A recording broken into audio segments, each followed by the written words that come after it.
Good day guys, nice to have you here. For those who are new to the channel, I always upload a video containing top hero picks every month. MOONTON releases a patch one, sometimes even more times a month, so it only makes sense that the list may change monthly. The heroes on my videos were chosen based on official data for MOONTON, feedback from former and current Mythical Glory players, and of course, patch notes from both the advanced and original servers. So if you want to be always in the know when it comes to the upcoming best hero picks, hit like, share, and subscribe to this channel. Also, this is probably the craziest, if not the craziest, patch ever. For the first time, I might upload a part 2 either this first or second week of April because of the rapid fire adjustments they are applying and might be applying. Which means if a bunch of other game-changing adjustments get released soon, this coming days or maybe weeks or so, this list will change accordingly. Also, to avoid any mishaps, we won't be including deadly effective yet niche picks such as Basha Jungler. Well, I agree this is an extremely powerful strategy, but it does require a deeper understanding of the game, thus may not work for lower ranks. We will instead focus on heroes that can be greatly effective regardless of rank. In addition to that, I will also share some recommendations for each hero that will certainly help you play them better, so make sure to stay tuned. Before we continue though, I want to give my shoutouts to Talentino. Thank you so much for always supporting the channel. You're awesome.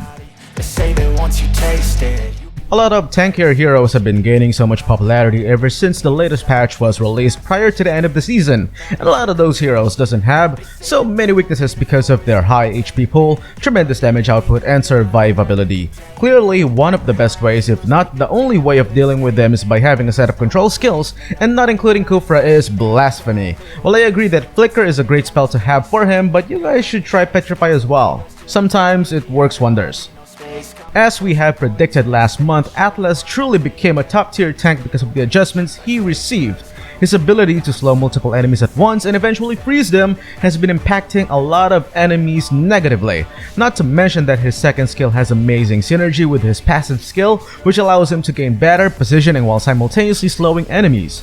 I strongly believe Petrify is the best battle spell for him, and while XP lane tanks have been the norm lately, I still strongly believe he is ideally played as a roaming tank support. In my opinion, Tyrael's entire kit is supremely good. He's the definition of a control freak, and due to the rising number of junglers with extremely strong early game power scaling having the ability to disrupt or delay their first few visits to the jungle is important. And mind you, Tyrael is also an excellent counter against the Basha strategy. Anyway, Tyrael is one of the best at that because of his second skill. What also makes him great is his AoE control skills capable of stopping not just one hero, but entire teams. Alyssa is an obvious choice. She is capable of locking you down with her ultimate as long as it is well timed, plus her sustained damage proves useful in team fights. In my opinion, she is one of the most annoying heroes right now, if not the most annoying at that. Moskov, same as any marksman, may find it challenging this season due to the buff given to Blade Armor and a bunch of other tankier heroes. Still though, the fact that he has one of the strongest or longest stun durations in the game makes him a very formidable foe. Just remember to always play him with Inspire. Not only does this item provide tremendous damage output, it also aids in HP regeneration, which is useful in nullifying some of Blade Armor's damage. In my opinion, playing him with other battle spells wastes so much of his potential. 1-1 received an adjustment which allowed her to now easily gain access to her ultimate, as if she wasn't good enough prior to this adjustment. Due to her low base damage though, I think she's best played on the lane. Just focus on last hitting minions and use your range and jumpiness to your advantage. 1-1 is also not as impacted by Blade Armor unlike other marksmen, since her damage is not as much as theirs, and instead she relies on her ultimate to wipe out enemies. Alus received a nerf recently, but it's not gonna stop him from being a very powerful hero. Not only is his scaling deadly good still, because of his passive that provides bonus life still, items such as Blade Armor that's meant to counter 80 heroes such as himself have very little effect. His tremendous mobility also makes him one of the most powerful hunters in the game right now. I suggest playing him as a jungler. I was having second thoughts of putting Hilda here because I find her kit a tad broken. Her second skill is one of the most powerful in the game right now and outlanes most if not all other side laners, which makes her extremely good in lane freezing. She's not reliant on items as well, since she's capable of chopping heads off easily the moment she hits level 4. The truth is, she usually doesn't even need her ultimate to do that. She works well against most squishy heroes, and to make matters worse, since her ultimate's bonus stacking damage becomes higher the higher her target's HP is, means even most tank heroes are at her mercy. One of the best ways of dealing with her is by utilizing control effects, but let's face it, unless a hero has cleansing abilities, anyone is pretty weak against control effects, right? Masha has been making waves recently because of the most recent adjustment. She currently is the hero with the highest HP pool ever. She's tanky, can push turrets, and take other objectives faster than you can slap Chris Rock.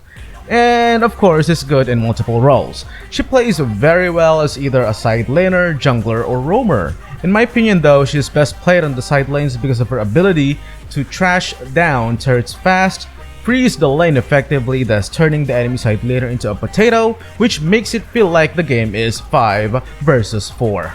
I'll be cruising in my lane fast, call it high speed. I've been working hard. Kagura is not as famous as most other mages, but in my opinion, her skill set is perfect against most of the meta heroes right now. She has a cleansing ability which takes off control effects. Her mobility is comparable with an assassin, and she can bypass the front lines easily in order to gain access to squishier targets. And I ain't playing games, I create my Lunox, in my opinion, will gain more traction in April because of her skill set. She has good damage output, has excellent survivability, and can be played on different lanes effectively. She might just be the trump card against most of the meta heroes that will rise to prominence this upcoming April. greatness. Esmeralda is still one of the heroes on top of the food chain due to her versatility. Sure, you can counter her with life drain items, but in the right hands and when played as a jungler, not even life drain can stop her shield scaling. She can also fare well against most of the other tanky and beefy heroes we have on this list. Myself and my psyche, you should have the same in your brain like Depending on how his revamp plays out, Farmus may just become an elite support hero this April. His revamped ultimate will be extremely useful, especially for heroes that have tremendous damage output. Who doesn't want 2 lives, right? the top, yeah, I commit. And no, I'm never getting lost. Angela is such a good partner for most, if not all, of the heroes we have on this list. In the right hands, with above average map awareness and field vision, she will become a headache. As if the heroes we have on this list aren't powerful already, just imagine adding Angela to the equation. Shots turning out to fall. Estes is still an amazing support due to obvious reasons. He's also one of the few heroes capable of slowing movement by a maximum percentage of 90. Having Estes greatly improves the survivability of lineups that rely on HP regeneration effects such as Spell Vamp. His healing potential is so good, you don't even need to give him magic items. Personally, I slap on Enchanted Amulet and maybe Fleeting Time, but that's just me. In most cases, playing him with nothing but defensive items is still the better way to go. Leng received an adjustment recently which made his skill mechanics much easier. This made him even more dangerous in the hands of an experienced player. With his mobility, damage output, and decent power scaling, I am positive we will get to see more of him this April as one of the prime junglers. Selena has been doing some great things. After some other assassins have lost their shine due to hard nerfs, her kit has been still very effective.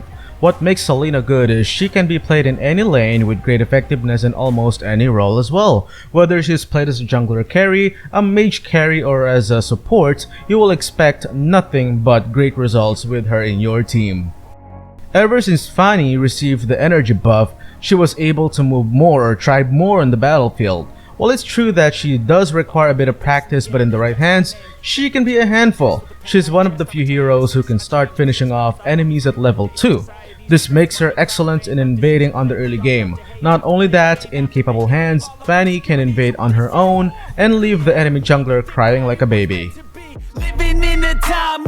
These are the heroes I think will thrive well in the month of April. If you think I missed some heroes or maybe we should replace some of the heroes on this list, leave your thoughts in the comment section below and tell me why. And if you haven't yet, don't forget to hit like, share, and subscribe to the channel.